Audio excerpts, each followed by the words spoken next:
KBS에서 인간극장이라는 프로그램이 있습니다. 저도 이 프로그램을 이제 재미있게 본 기억이 있습니다. 이 프로그램에 레전드라 불리는 편이 있습니다. 그 중에 하나가 민들레 국수집입니다. 인천 동구에 민들레 국수집이라는 식당이 있습니다.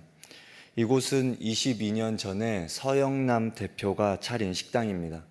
노숙인들에게 무료로 식사를 제공합니다. 그는 정식 식당처럼 요리학원에 등록을 하고 요리를 배워서 사업자 등록증도 받아서 정식으로 가게를 열었습니다. 그렇게 하는 이유를 물으니 노숙인들이 밥을 먹으러 올 때에 배급받는 느낌으로 오는 게 아니라 식당에 돈을 내고 오는 손님처럼 당당한 마음으로 오기를 바랬기 때문이라고 했습니다.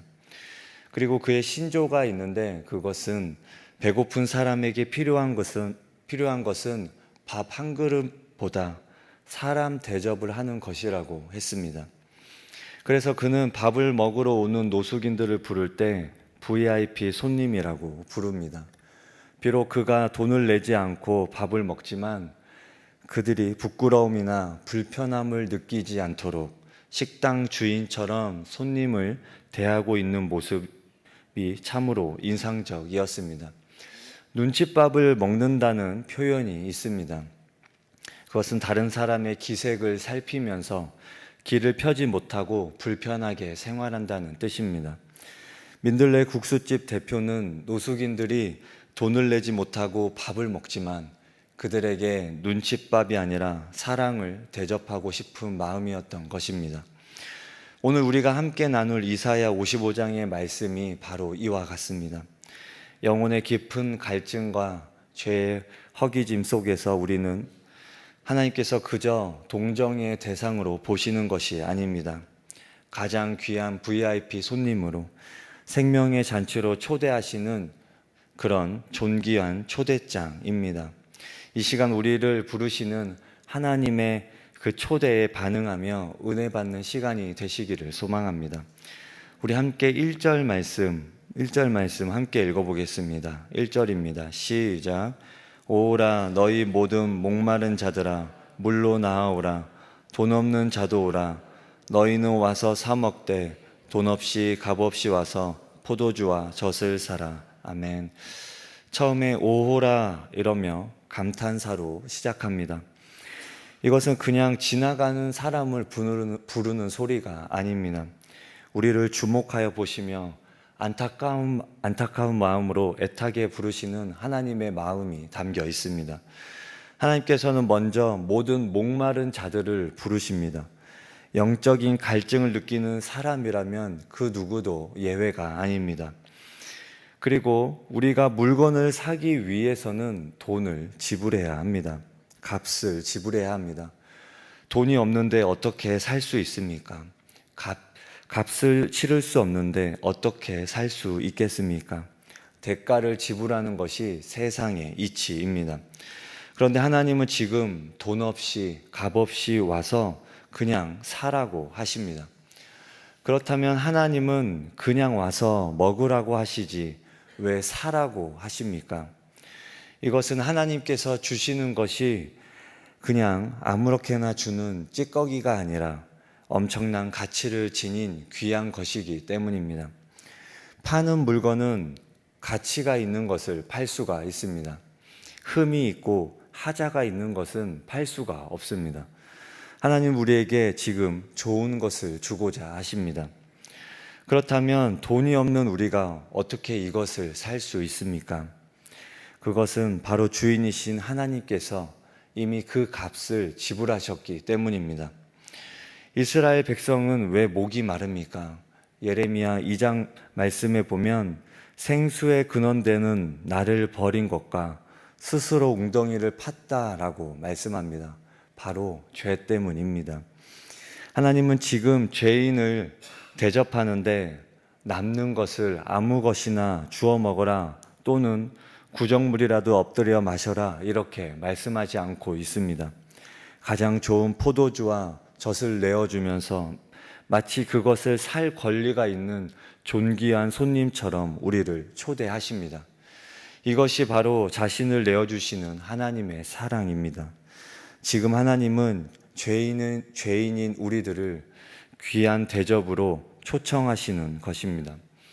그렇다면 하나님께서 이미 값을 치르신 이 놀라운 생명을 우리는 어떻게 받아들일 수 있을까요? 그 해답이 바로 들음에 있습니다. 우리 3절 말씀 함께 읽겠습니다. 시작. 너희는 귀를 기울이고 내게로 나와 들으라. 그리하면 너희의 영혼이 살리라.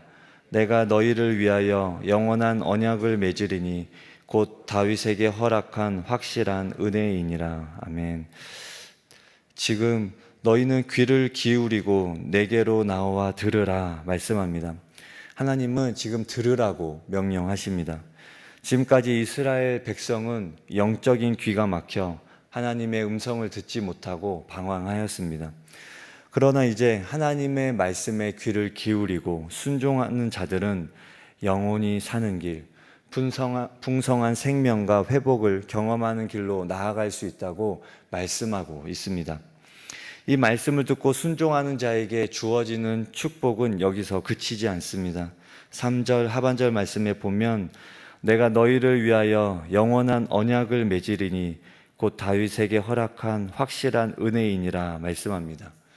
이것이 무슨 의미입니까? 하나님께서 위대한 왕 다윗과 맺으셨던 그 특별하고 그 영원한 축복의 언약을 이제 하나님의 말씀을 듣고 나아오는 모든 백성에게 동일하게 허락하시겠다는 것입니다. 사무엘하 7장에 기록된 다윗 언약의 핵심은 내 집과 내 나라가 내 앞에서 영원히 보존되고 내 왕위가 영원히 견고하리라 라는 약속이었습니다.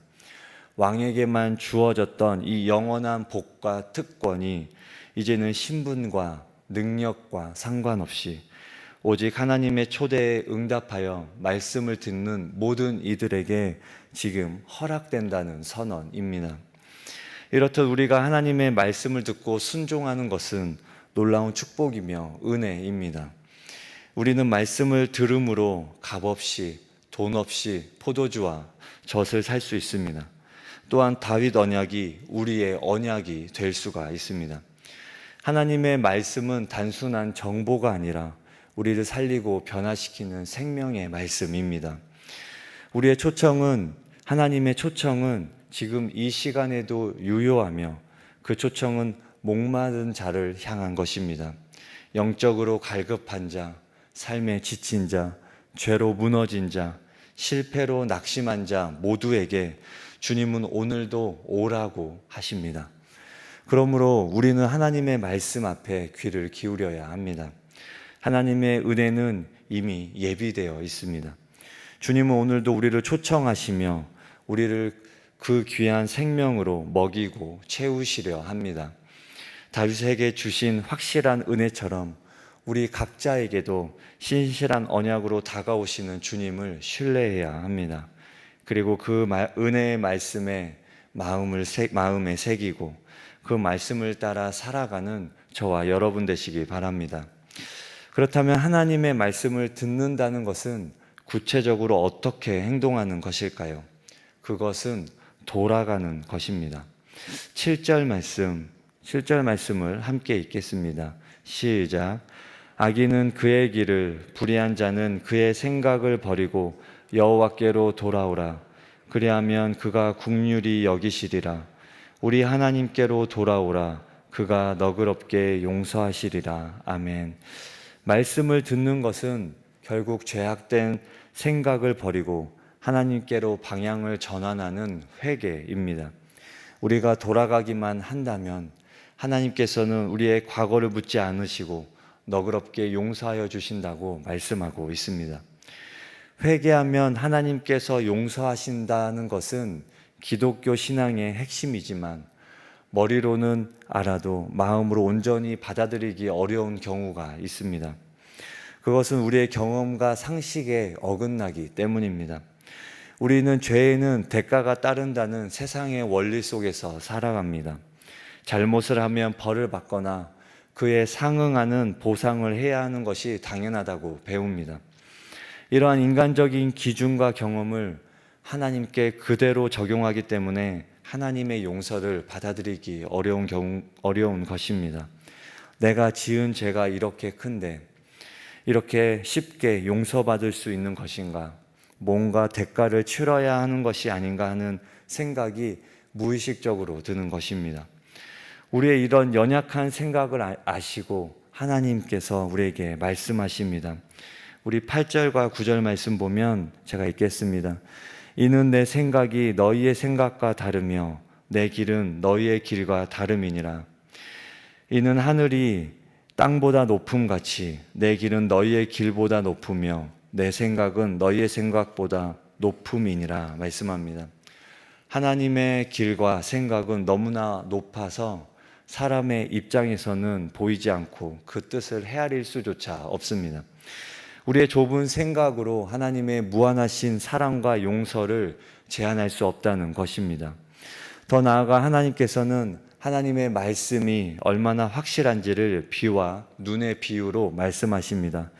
10절과 11절 말씀 보면 이는 비와 눈이 하늘로부터 내려서 땅을 적셔서 소출이 나게 하며 싹이 나게 하여 내 입에서 나가는 말도 이와 같이 헛되이 내게로 되돌아오지 아니하고 나의 기뻐하는 뜻을 이루며 내가 보낸 일에 형통함이니라 말씀합니다. 비와 눈의 특징이 무엇입니까? 하늘에서 내릴 때는 보이지만 땅에 스며들게 되면 사라지는 것처럼 보입니다. 하지만 비와 눈은 보이지 않는 곳에서 조용히 땅을 적시고 생명을 길러냅니다. 싹이 트고 열매를 맺기까지는 시간이 걸립니다. 하나님의 은혜가 바로 이 비와 눈과 같습니다. 저번 주 초등일부 여름 성경 학교를 다녀왔습니다. 예배를 드리는데 아이들이 몸을 베베 꼬았습니다. 집중하지 못하고 딴 생각하는 아이들도 있었습니다. 여름 성경학교를 다녀오고 하루만 지나도 무엇을 들었는지 잘 기억하지 못할 때가 많이 있습니다. 그 말씀들이 당장은 아무 효과가 없는 것처럼 보일 수 있습니다. 그러나 은혜가 자라는데도 시간이 필요합니다. 하나님의 은혜는 비와 눈 같아서 내리면 끝인 것 같아도 그렇게 없어지는 것이 아니라 우리의 영혼의 밑바닥을 적시며 우리를 자라나게 하는 것입니다.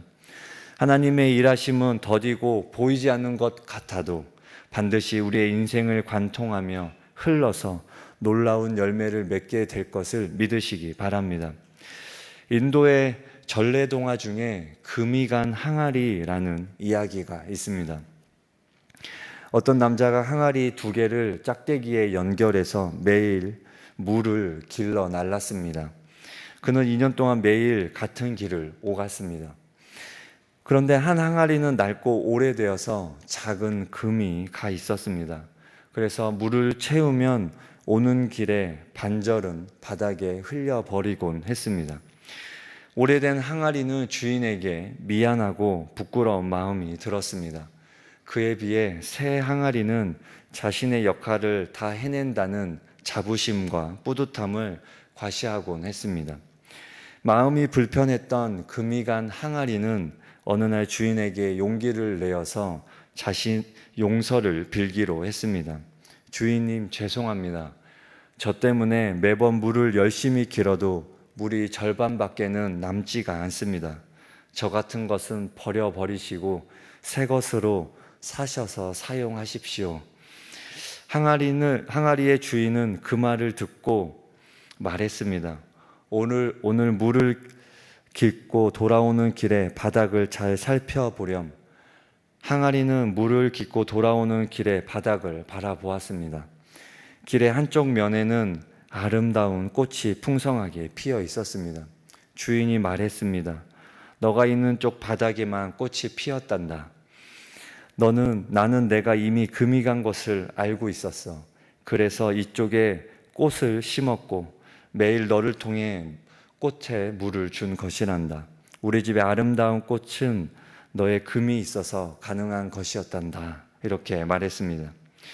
금이 간 항아리는 물을 제대로 간직하지 못하고 쏟아버릴 뿐이었지만 주인은 그 항아리를 버리지 않고 그 부서진 부분으로도 아름다운 꽃을 키워내는 도구로 사용한 것입니다. 이스라엘은 죄를 짓고 부서지고 금이 간 항아리와 같습니다. 그러나 하나님은 버리지 않으시고 그 연약한 모습에 은혜를 부어주시겠다고 약속하십니다. 그리고 주님은 우리의 인생에도 동일하게 말씀하십니다. 하나님은 우리가 금이 가고 깨진 존재임에도 불구하고 하나님의 말씀을 듣고 돌아오는 자에게 생명의 잔치로 초대하시고 그 부서진 틈으로도 하나님의 은혜의 열매를 맺게 하신다고 말씀하십니다. 그리고 마침내 이렇게 약속하십니다. 13절 말씀 보면 잣나무는 가시나무를 대신하여 나며 화석류는 찔레를 대신하여 날 것이라. 이것이 여호와의 기념이 되며 영영한 표징이 되어 끊어지지 아니하리라 말씀합니다.